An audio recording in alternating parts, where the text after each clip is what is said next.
Oke, kita akan lihat bagaimana jangan-jangan ketika bukti penyitaan baru dibuatkan setelah oh iya ini ternyata viral lagi akan bergulir lagi kasusnya begitu ya. Ya. Ya kita sayangkan sih sebenarnya ya. Tapi saya ke Pengadilan Negeri Bandung Jawa Barat dulu untuk melihat bagaimana situasi dan juga kondisi menjelang sidang pra-peradilan terhadap Peggy Setiawan dengan agenda kesimpulan dari termohon dan juga pemohon. Sudah ada jurnalis Kompas TV Vida Alata. Selamat pagi Vida. Vida, jadi nanti mekanismenya akan seperti apa dalam sidang agenda pembacaan kesimpulan? Ya, Adisti, untuk hari ini nanti dari kedua belah pihak, baik itu pemohon dan juga termohon, yakni pihak Peggy Setiawan maupun pihak dari Polda Jawa Barat, ini akan masing-masing memberikan kesimpulan mereka dari sejumlah rangkaian sidang yang hingga kemarin ini sudah dijalankan dalam agenda sidang pra-peradilan. Mulai dari kemudian replik, duplik, dan juga tentunya dari keterangan-keterangan ahli dan juga sejumlah saksi yang dihadirkan untuk memberikan keterangan di sidang pra-peradilan penetapan tersangka Peggy Setiawan. Kalau kita melihat Adisti dan juga saudara, kemarin dari masing-masing kemudian pihak, baik itu Polda Jawa Barat dan juga Peggy Setiawan, ini telah kemudian mendatangkan ahli hukum pidana untuk kemudian memberikan pendapat dan juga kemudian pandangannya sesuai dengan keahliannya dalam hukum pidana dan juga hukum acara, begitu Adisti dan juga saudara. Kemarin tentunya yang juga dibahas oleh ahli hukum pidana dari Universitas Jayabaya yang kemudian didatangkan oleh Polda Jawa Barat ini adalah terkait sah atau tidaknya penetapan tersangka.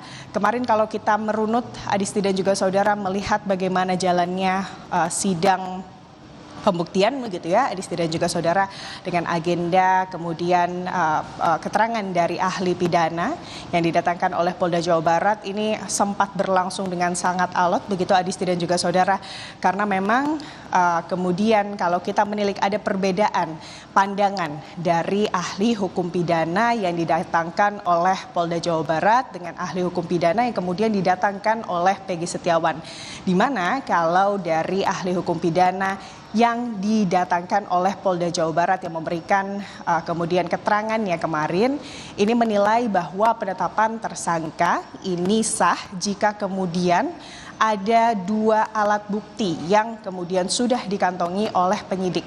Sementara untuk ahli hukum pidana yang kemudian didatangkan oleh pihak Peggy Setiawan ini menilai bahwa selain adanya dua alat bukti yang menjadi dasar penetapan tersangka oleh penyidik begitu ya, penetapan seseorang sebagai tersangka ini juga harus didukung dengan alat bukti.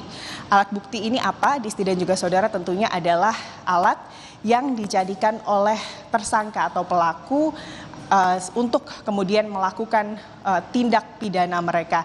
Inilah kemudian yang sempat kemudian menjadi perdebatan yang sengit, karena kalau kita melihat itu artinya kalau dari hukum atau dari ahli hukum pidana Polda Jawa Barat ini hanya kemudian mendasari penetapan tersangka berdasarkan alat bukti yang berlandaskan kuantitas atau jumlahnya, yakni dua alat bukti. Sementara untuk ahli hukum pidana dari Peggy Setiawan ini kemudian menuntut atau menggarisbawahi bahwa penetapan tersangka ini juga harus didasari dua alat bukti dan juga satu barang bukti yang mendukung kemudian tindak pidana seseorang, atau artinya ini adalah berdasarkan kualitas alat bukti. Adisti. Kita akan nantikan bersama dan juga kawal bersama sidang pra-peradilan yang hari ini mengagendakan pembacaan kesimpulan dari pihak termohon dan juga pemohon. Dalam hal ini adalah Peggy Setiawan dan juga tim dari Polda Jawa Barat. Terima kasih informasinya jurnalis Kompas TV Vida Alata melaporkan langsung dari Pengadilan Negeri Bandung, Jawa Barat. Saudara, kita akan lanjutkan lagi Breaking News Kompas TV usai jeda, jadi tetaplah bersama kami.